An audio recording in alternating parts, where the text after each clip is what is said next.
This review features manga artwork because this video will get taken down if I actually show footage of the film, or any of the screenshots. So this was a decision that was forced upon me by YouTube's lackadaisical rules. I apologize in advance that I was not able to bring you my regular quality for this review, but please enjoy the rest of the video. Tear fluid contains water, mucin, lipids, lysozymes, lactoferrin, lipocalin, lactorin, immunoglobulins, glucose, urea, sodium, and potassium. These compounds are what make up tears, which you will be crying truckloads of. You'll be crying trucks of tears. Truck tears. Truckloads. Cheers. The point is, the movie by Kyoto Animation is one of the most powerful movies I've seen in quite some time. As powerful as trucks. So before seeing this film, I had read and reviewed the source material for this month prior, which you can find on my channel now. And when I finished reading it, I felt I had easily read one of the best mangas ever made. But after watching this film, there are certain things that take the manga further. Seeing some of these panels come to life, albeit sometimes altered, were huge moments that really showed the quality of the source material and how well they adapted it to a film.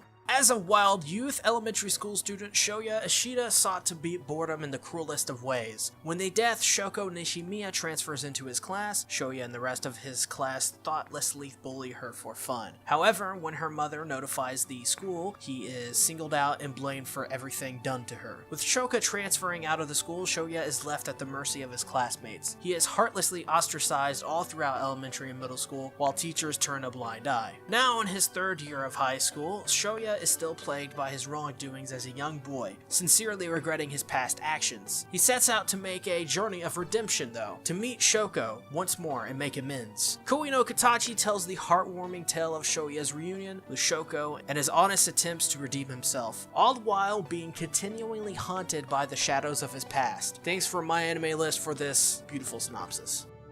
Koi no Katachi, or as it's known in the West as The Shape of Voice or A Silent Voice, was released in 2016 in Japan and released in 2017 in the West alongside an English dub. It is adapted from the manga source by Yoshitoki Oima, released in 2013, which once again I did a review of and it's up on my channel. The manga went on to receive many rewards, and they even worked closely with Japanese Federation of the Deaf to make it as close as it can be to a realistic representation of the deaf. The movie aims to recreate the same overall story seen in the manga, and they end up succeeding as a whole. But they do end up cutting parts out like Natsuki's film project and huge portions of Yuno's character development. This movie is produced by Kyoto Animation, who are known for anime like K-On!, Miss Kobayashi's Dragon Maid, and The Melancholy of Haruhi Suzumiya. The film was directed by Noka Yamada, who has directed the K-On! Series and has worked on anime like Clannad and Nichijou. And finally, this movie runs at just a little bit over 2 hours, so it's a pretty short watch for the most part. Koi no Katachi's story in the original works was moving and powerful, but now seeing it animated with voice actors adds something to it that we couldn't really get on paper. There's a certain nuance to the story that I really appreciate. Kyoto Animation take a manga that isn't too long and end up making a 130-minute movie from it. But as a sacrifice, we get important scenes cut to make time, which I said earlier on that they cut a huge portion out from Natsuki's movie. But this is a huge bummer, as I quite enjoyed this part of the manga when they went to go make his movie, and they even go as far to cut out the original manga's ending too. But thankfully, the way they chose to end it here is just as powerful and moving as I believe the original was. But with this movie, they don't punish the viewer for not knowing the source material, which is important. A lot of anime do this kind of thing where if you want to read the source material, you'll be left out in the cold sometimes. Instead, I feel it rewards the people who read the source material while still making the script faithful to the source material. If you're worried about that, then it is somewhat of a bummer to have many things just cut out and gone, but everything still flows together well, and you're not left scratching your head because there is some gaping plot hole that's within it. In fact, I'd say the first beginning 20 minutes of this film is by far the best 20 minutes of a film I've seen in a long time, and that is basically just a montage of the first 5 to 10 chapters of the manga. Basically, what I'm getting at here is they really adapted this well, especially the earlier part of the manga manga. So now, widening the scope from 20 minutes, let's widen this to 80 minutes and let's talk about the first 80 minutes of the film. And I was completely hooked. The film starts off with a small montage featuring The Who's My Generation, which I don't know what you guys think about My Generation, but My Generation is a timeless song. Anyways, from there the movie keeps pace and knocks it out of the park. Before I knew it, I was 50 minutes into this movie and it felt like 5. The movie is so well paced and almost perfectly adapts these great memorable early chapters of the manga into a brilliant moving piece of art. I am not over exaggerating when I say this. I was moved by the first 80 minutes of this film. There aren't many movies like this where I'll say this either, but when I was watching it, I just noticed how I felt something. I felt some amazing feeling when I was watching this. Forget about anime for a moment in general, and forget I'm an anime reviewer. Really felt this way while watching this movie in easily 5, maybe even 10 years. There aren't a lot of these films being made anymore, as they've been put out to pasture for your superhero movies and Disney cash grabs alike. Basically, this gave me a sense of something that I'd see from my childhood, a warm fuzzy feeling in my stomach, which I don't think is cancer, and I hope it's not. But that being said, I don't get those feelings a lot when I'm watching things anymore, and it's a feeling that I yearn for these days, and Koei no Katachi brought that to me, and I was very surprised that it was able to do that. But I'm sure everyone has that kind of feeling when they watch certain films, and this may not be for you, but for me, I definitely got that feeling in the pit of my stomach where I was like, this is really good, I'm really enjoying myself, I'm completely immersed, I never want to leave, that kind of thing. Okay, next up is characterizations, and I'm just going to start off this segment by saying Yuno is not properly represented here within the film. If you've read the manga like myself, you will realize Yuno seems like a person who never really changes until the last major scene of the film. But in the manga, it's a slow progression of her character throughout, and even by the end, she still isn't a good person. But throughout, you understand where she's coming from. She's a terribly flawed character and is basically what Ishida would have been if he never realized his ways were wrong. In the manga, Yuno remains the same way throughout a majority, but we realize her awful childish persona is being cracked away slowly throughout by this friendship. Like I said, you can get where she's coming from even without that. But in the movie, it's somewhat of a different story. We don't get those important moments where the viewer realized Yuno has really done a lot of bad things, but she's a good person at heart. In the movie, her face turn just kinda happens. Does it happen unnaturally though? Well, if I had never read the manga, I can see arguments for both sides. I believe that it still happens naturally for the most part and can actually be forgiven, in which I will forgive it. Now, if we also had a 1-to-1 representation of this film, it would easily exceed over 200 minutes. So I realize why they had to cut something down, and Yuno was they just had to do it. But to play devil's advocate, I think you can make a solid case for Yuno's character not being represented properly and it being a takeaway to the film, even if you've never read the manga. The viewer for around give or take 100 minutes prior is constantly told Yuno has never changed. She's a bully who still absolutely detests Shouko's existence, when she shouldn't. She now believes that she has entered into Ishida's life again, that she can now finally get close to Ishida, but when she realizes that Shouko and Ishida have become friends, she once again returns to her old self. Really, she never left. It's just now she has a reason to release this part of herself. And from there, she's kinda one note throughout, not really having any real moments to develop meaningfully. Then suddenly, the end of the film comes along and we now see Yuno has changed, seemingly out of nowhere, and in just one scene, like literally just one scene. These elements weren't there prior to set up this face turn, so instead she comes off as a heel who suddenly forgot she was a heel. Very odd, and that closes my 2-paragraph diatribe on Yuno, Naoka's character, and Koei no Katachi. Now let's return to your regular programming. Overall, the characters in Koei no Katachi are pretty much faithful to their manga counterpart. There is no real change to the characters in terms of who they are and what they do. Ishida's mom is still a barber, Shouko still apologizes a lot, etc. It's basically a faithful representation of the characters, even though they cut a heck of a lot of stuff out. They have their reasons to be there in the story. They don't just throw them in there for no reason. Everything you see in this film is resolved by the end, and you will feel like you went through a journey with these characters. Once again, if you read the manga, you are rewarded here, and you know the backstories of a lot of these characters who may in the movie only get 2 minutes of screen time now. If not, not, you are still given more than enough to understand each character and will never be confused by what's happening with them. These huge amount of cuts do not affect the characters at all. I peeking promise. Alright, this movie is absolutely beautiful and is exactly what I wanted going from the manga to an anime. Scenes are lifted from the manga pretty much perfectly here and given incredible life. And boy, are they given life. A lot of these scenes felt so natural when I was watching them. The colors made sense, and it had this bloom effect on it that I really enjoyed. And bloom isn't something I enjoy most of the time either, as I feel it's used to a detriment than it is to prop up a scene. This movie, though, does it as well as you'd think you can do a bloom effect in an animation film of this caliber. But as for character designs, they retain their original feel, and I must say they do very well here. Their designs aren't changed at all, and at times I feel like I could just turn a page instead of waiting for the scene to transition. The manga is represented here in full effect, and it's a sight to see if you're a fan of the original source material, just like I am.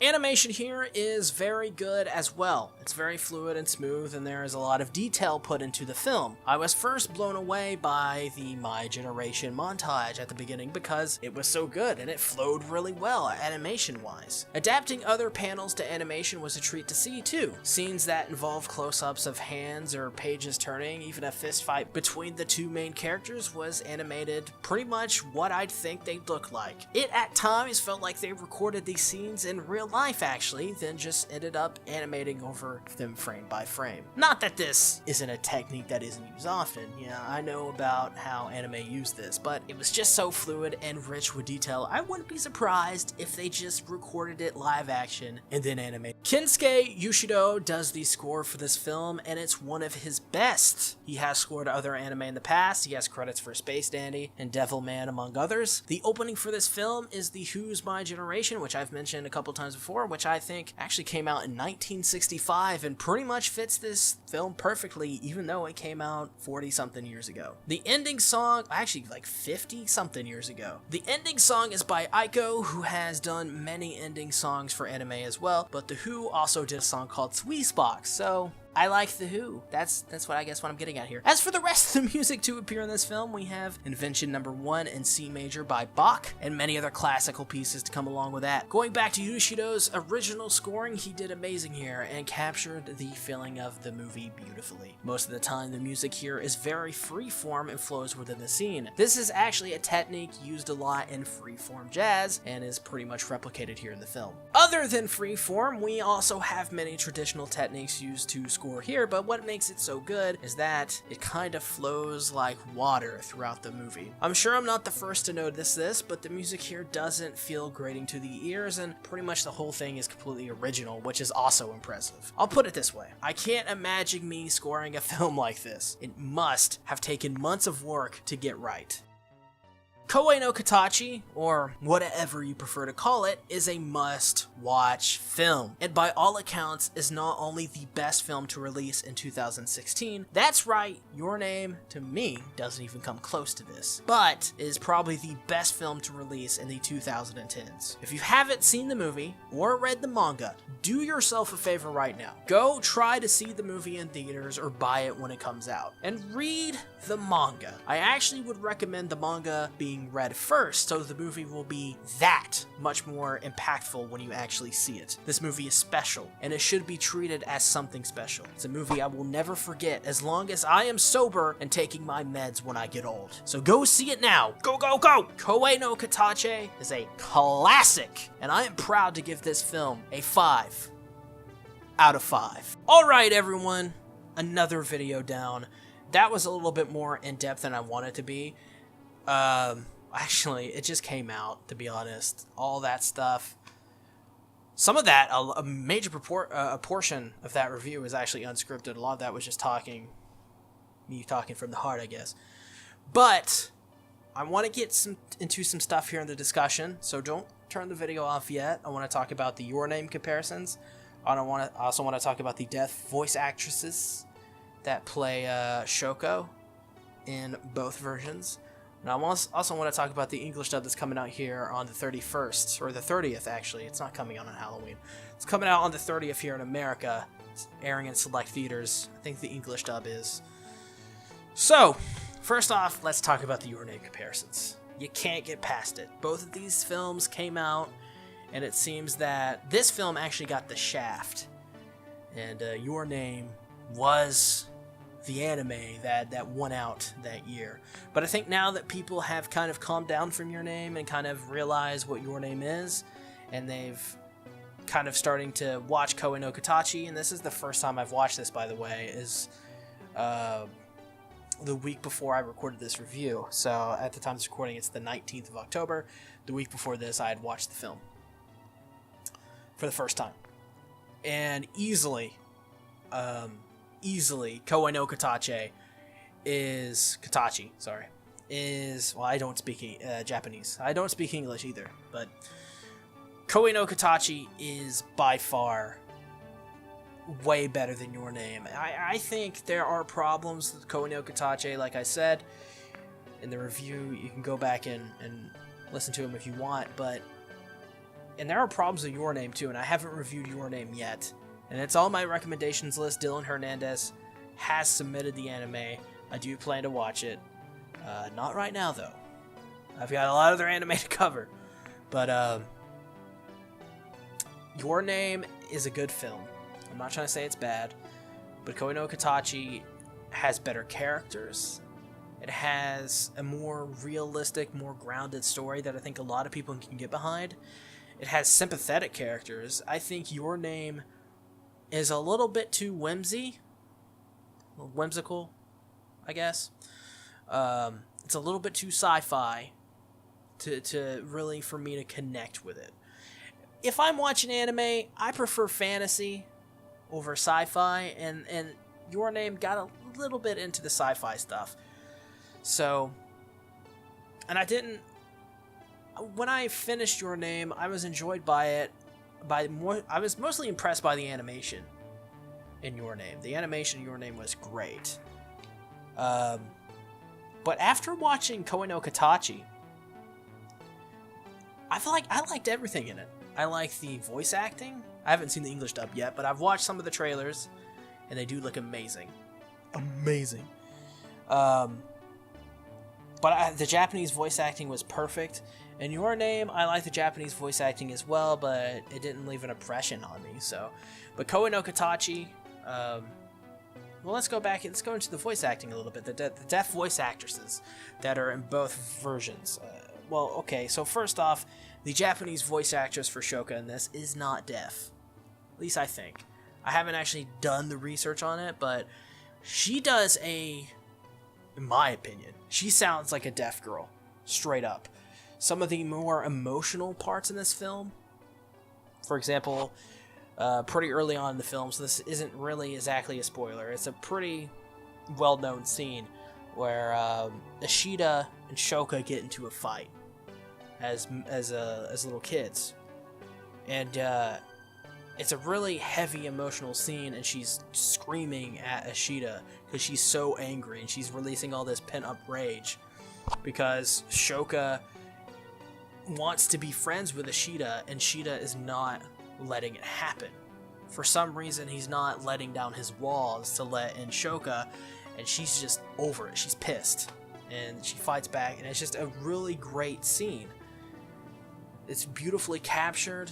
It happens at the right time in the movie. They don't rush it. It doesn't feel forced. And the voice acting, she does a great job.